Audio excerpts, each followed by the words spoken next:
Good morning, students. So, students, as we were discussing respiratory system of human beings.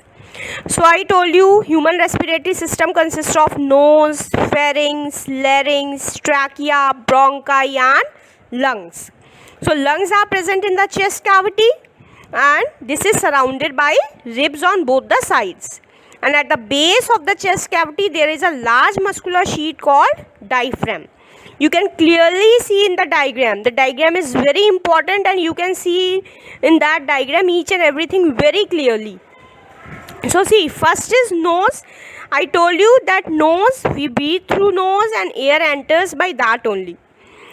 And it is also provided with hair lining and also have sensory cells for smelling. Next was pharynx. So what is pharynx? The nasal cavity leads into a passage called pharynx, and it is also known as windpipe. The pharynx and enters the trachea or windpipe. Trachea or windpipe. ठीक है. So अब pharynx को food pipe भी कहते हैं because जो हमारा खाना है वो इसी से जाता है. And it is guarded by a muscular flap called epiglottis. Next is लैरिंग्स. लैरिंग्स होता है हमारा वॉइस बॉक्स जिससे आवाज़ आती है, and it is located in the trachea short distance away from the throat. Throat से थोड़ा सा ही दूर. The larynx contain 2 vocal cords that vibrate making sound when air passes over them. अब यहाँ पे 2 vocal cords होती हैं. जब हम बोलते हैं एयर पास होती है तो वो वाइब्रेट होके वहीं से आवाज़ निकलती है. You can feel the cartilage of your larynx in your throat. It is prominent in males at the front of the neck and popularly known as Adam's apple.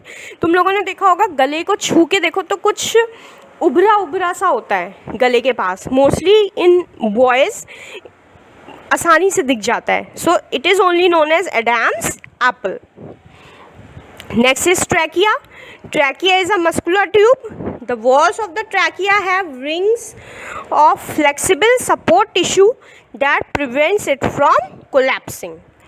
अब trachea भी एक muscular tube है. You can see in the diagram. ठीक है. It have rings. You can see जो कि support करते हैं tissues को और उसको collapse होने से रोकते हैं.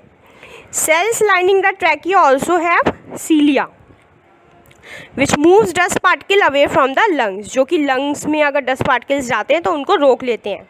And exposure to substance such as silica, asbestos, cigarette smoke and air pollution can damage cilia and other lung tissues. लेकिन ज़्यादा डस्ट पार्टिकल्स जा रहे हैं लाइक या फिर कुछ केमिकल्स हैं जैसे कि सिलिका है, एस्बेस्टॉस है, सिगरेट की स्मोक है, एयर पोल्यूशन है, उसकी वजह से हमारे लंग्स डैमेज हो सकते हैं. Next is bronchi.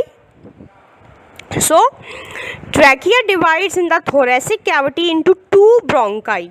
ठीक है. 2 bronchi you can see in the diagram. Singular it is bronchus. 2 bronchus दिख रहे हैं इसमें. ठीक है. अब the right and the left bronchus, एक राइट की तरफ है एक लेफ्ट की तरफ. After passing through the trachea the air enters the bronchi. अब ट्रैकिया में जो एयर होती है वो फिर इसमें ब्रोंक्यूल्स में पास हो जाती है. Each bronchus enters a lung, और वो देखो लंग्स के अंदर ही उनमें खुलता है.